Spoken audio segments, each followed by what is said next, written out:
प्रारब्ध के अनुसार ठाकुर जी ने मुझे दुख और सुख दोनों नियोजित कर रखे हैं। इतना इसको सुख देना है, इतना इसको दुख देना है।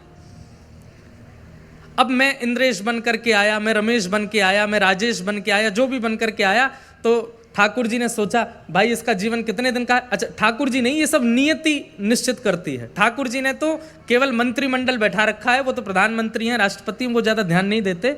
बाकी नियति रूपी एक मंत्री है, वो पूरे जीवन का हमारे का आंकलन करती है। इसको कब गिराना है, इसको कब ठोकर देनी है, इसको कब आइसक्रीम खिलानी है, इसको कब गहने पहनाने हैं, कब मर्सिडीज में चलवाना है, कब मारुति 800 में रखना है, कब पैदल चलवाना है, कब साइकिल से गिराना है, सब नियति निश्चित करती है। लेकिन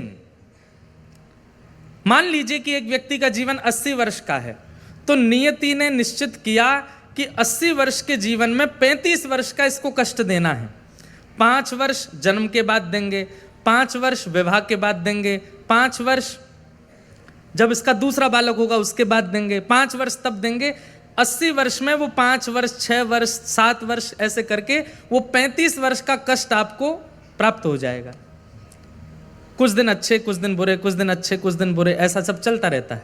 सब लोग इधर देखो, इधर देखो, ध्यान से सुनो। लेकिन जब आप भक्ति के मार्ग में आ जाते हैं तो नियति ठाकुर जी के पास जाती है, बोले नाथ अभी आपका गुणगान गाता है, आपके मार्ग पर चल रहा है, क्या करें। तो ठाकुर जी कहते हैं कितना दुख है इसके जीवन में। तो ठाकुर वो कहती है 35 वर्ष का है। बोले उसके बाद फिर इसके 3-4 जन्म और होने हैं, उनमें भी 40 वर्ष, 35 वर्ष, इतना इसका दुख है। ठाकुर जी कहते हैं 4 जन्मों के सारे दुख इकट्ठे करो और एक बार में ही सब खत्म करवाओ, आगे के छोड़ो ही मत। इसका पुनर्जन्म नहीं होना है। ये जिस भाव से कथा सुन रहा है, जिस भाव से भजन कर रहा है, जिस भाव से मेरी सेवा में, आराधना में लगा है, यहीं इसका अंत करना है, इसके आगे इसको भेजना नहीं है। तो जो प्रारब्ध जन्य इसके दुख हैं जीवन के, उनको एक ही बार में सारे भुगवा दो और सारा हिसाब किताब इसका क्लोज करके। शारीरिक पीड़ा चल रही है, कभी कुछ चल रहा है, कभी कुछ। तो लोग कहते तू इतना भजन करता है फिर भी तेरे दुख खत्म नहीं होते।